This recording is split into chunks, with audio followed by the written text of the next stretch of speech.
മതവും അധികാരവും ഒന്നിച്ച് യേശുവിനെ പരീക്ഷിക്കുന്ന ഭാഗമാണ് മർക്കോസ് 12. അവർ വന്ന് യേശുവിനെ ആദ്യം ഒന്ന് പുകഴ്ത്തുകയാണ്. ഗുരു, നീ മനുഷ്യരുടെ മുഖം നോക്കാത്തവൻ, ദൈവത്തിന്റെ വഴി നേരായി പഠിപ്പിക്കുന്നവൻ, നീ സത്യവാൻ, ആരെയും ഗണ്യമാക്കാത്തവൻ. ഇത്രയും പറഞ്ഞു കഴിഞ്ഞാൽ നമ്മളാണെങ്കിലും എന്ത് ചെയ്യാം, വീണുപോകും. ആ ഒരു അഡ്വാൻറ്റേജിലാണ് സാത്താൻ പിന്നീട് ജയിക്കുന്നത്.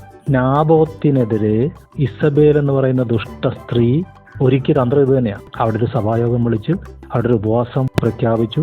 അതിന്റെ മൂപ്പനായിട്ട് തലപ്പത്ത് നാബോത്തിനെ ഇരുത്തി. എന്നിട്ടാണ് കുറ്റം പറഞ്ഞ് അവനെ കല്ലെറിഞ്ഞു വന്നത്. പക്ഷെ യേശുവിൻ്റെ ഇത് നടക്കത്തില്ല. മാത്രമല്ല, തീക്കൽ പാറയെ അടിച്ചപ്പോൾ അതിൽ നിന്ന് കുടിക്കാൻ വെള്ളത്തിന് പുറപ്പെട്ടതുപോലെ യേശുവിനെ ആരെങ്കിലും ഇൻസൾട്ട് ചെയ്യാൻ വന്നാലും പരീക്ഷിച്ചാലും അത് മറ്റുള്ളവർക്ക് ഉപകാരമായി മാറും.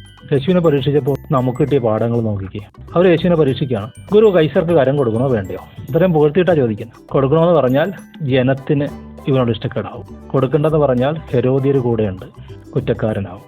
യേശു പറഞ്ഞ്, നിങ്ങൾ എന്നെ പരീക്ഷിക്കുന്ന എന്തിനാണ്? ഒരു വെള്ളിക്കാശ് കാണിച്ച് സ്വരൂപവും വിലയിരുത്തി ആരുടേത്? കൈസറുടേത്. അപ്പോൾ യേശു കൈസർക്കുള്ളത് കൈസർക്കും, ദൈവത്തിനുള്ളത് ദൈവത്തിനും കൊടുക്കും. നമുക്ക് കിട്ടുന്ന പാഠം എന്താ? ലോകത്തിന്റെ ഏത് രാജ്യത്താണെങ്കിലും, ഏത് മതം ഭരിക്കുന്ന ഏത് അധികാരമുള്ള സ്ഥാനത്താണെങ്കിലും നിനക്ക് ദൈവത്തെ സേവിക്കണമെന്ന് മനസ്സുണ്ടെങ്കിൽ നിനക്ക് സേവിക്കാം. ദൈവം സപ്പോർട്ട് ചെയ്യും. ദാനിയേലിനോട് ആരും പറഞ്ഞില്ല വെജിറ്റേറിയനായി ജീവിക്കാൻ. അവനങ്ങ് തീരുമാനമെടുത്തു, ദൈവം സഹായിച്ചു.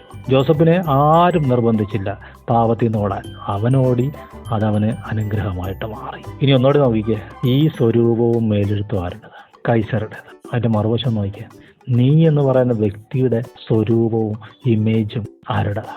നിന്റെ സ്വരൂപവും സാദൃശ്യം ആരുടേതാ? ദൈവത്തിന്റെ സ്വരൂപത്തിലും സാദൃശ്യത്തിലും സൃഷ്ടിക്കപ്പെട്ടവനാണ് നീ. ദൈവത്തിനുള്ളത് നീ ദൈവത്തിന് കൊടുക്കുക.